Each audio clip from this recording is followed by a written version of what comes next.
CM योगी ने अपने गोरखपुर दौरे के दूसरे दिन गोरखनाथ मंदिर में परंपरागत रूप से पूजा अर्चना की। उन्होंने गौ सेवा कर प्रदेश की समृद्धि और खुशहाली की प्रार्थना की। मंदिर परिसर में भक्तों और स्थानीय लोगों ने उनका गर्मजोशी से स्वागत किया। इसके बाद सीएम ने जनता दर्शन कार्यक्रम में हिस्सा लिया, जहां दूर दराज से आए फरियादियों ने अपनी समस्याएं रखी। सीएम ने हर शिकायत को ध्यान से सुना और अधिकारियों को पारदर्शी और त्वरित निस्तारण के निर्देश दिए। उन्होंने कहा कि लोगों को समय पर न्याय मिलना सरकार की सर्वोच्च प्राथमिकता है। दिन के दूसरे चरण में मुख्यमंत्री ने गोरखपुर औद्योगिक विकास प्राधिकरण में 2251 करोड़ रुपए की विकास परियोजनाओं का शिलान्यास और लोकार्पण किया। इनमें सड़क, बिजली, जलापूर्ति और आधारभूत ढांचे से जुड़े प्रोजेक्ट शामिल हैं। सीएम ने कहा कि गोरखपुर तेजी से औद्योगिक हब बन रहा है और ये पूरे पूर्वांचल के लिए विकास का केंद्र बनेगा। साफ नियत और सुरक्षा के प्रति प्रतिबद्धता का परिणाम है देश और दुनिया का सबसे अच्छा निवेश आज उत्तर प्रदेश के अंदर आ रहा है। उत्तर प्रदेश के अंदर और उत्तर प्रदेश के अंदर निवेश अनुकूल माहौल बनने का परिणाम है कि 60 लाख से अधिक नौजवानों को हमने निजी क्षेत्र में आए हुए निवेश के माध्यम से रोजगार और नौकरी के साथ जोड़ने में सफलता प्राप्त की है। बहनों और भाइयों, अभी हाल ही में आपने देखा होगा उत्तर प्रदेश ने 60,200 से अधिक पुलिस कार्मिकों की नियुक्ति की।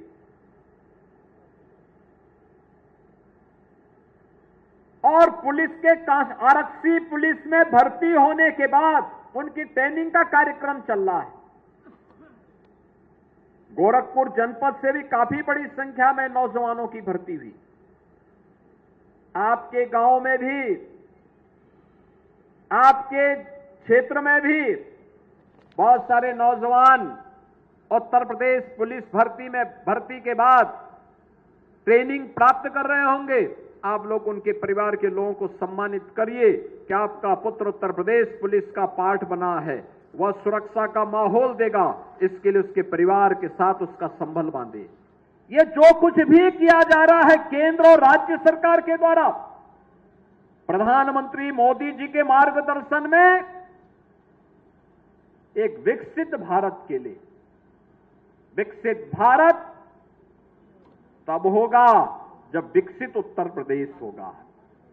विकसित उत्तर प्रदेश तब होगा जब गोरखपुर विकसित होगा, देवरिया विकसित होगा, कुशीनगर विकसित होगा, महाराजगंज विकसित होगा, बस्ती, सिद्धार्थनगर, संत कबीरनगर, मऊ, आजमगढ़, बलिया ये विकसित होंगे। जब पिपरोली विकसित होगा,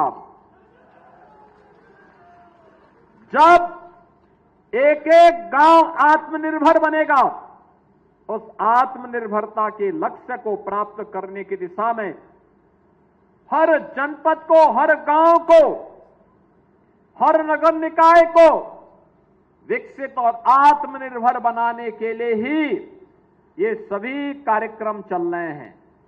इन कार्यक्रमों के पीछे हर चेहरे पर खुशहाली लाना है, हर बेटी को सुरक्षा की गारंटी देनी है, हर व्यापारी और उद्यमी को सुरक्षा की गारंटी भी देनी है। याद करिए, इनके समय में चौथ वसूली जाती थी उद्यमियों से, व्यापारियों से।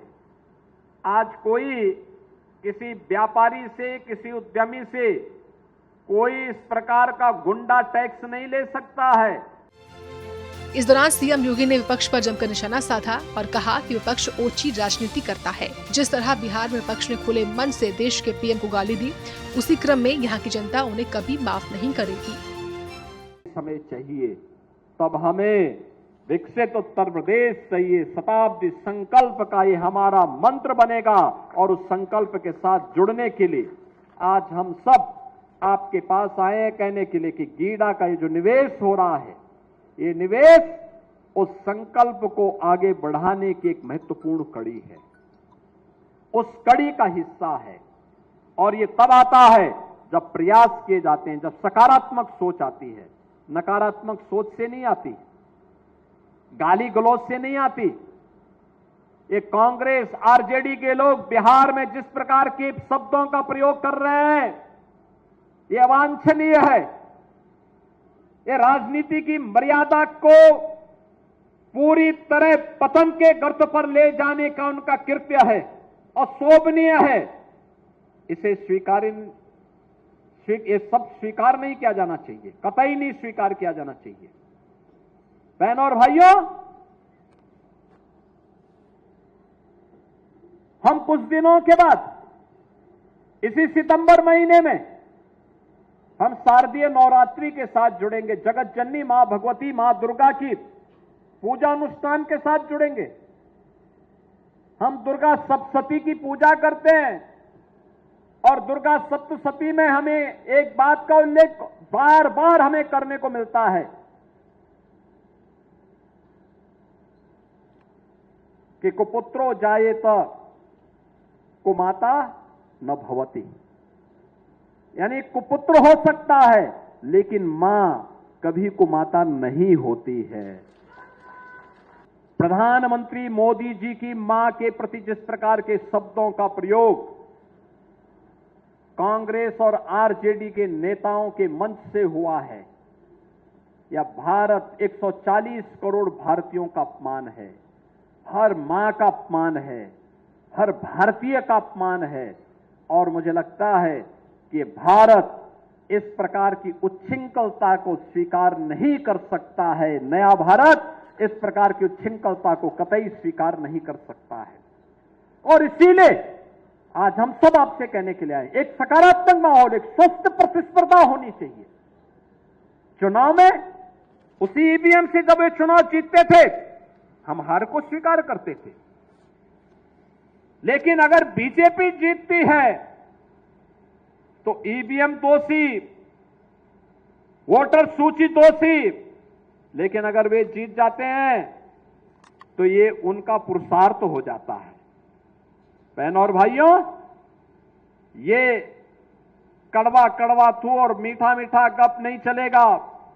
ये विपक्ष का इंडी गठबंधन की ये नकारात्मक राजनीति तुष्टीकरण की हद तक जाकर के देश को गुलामी की ओर धकेलने की राजनीति है।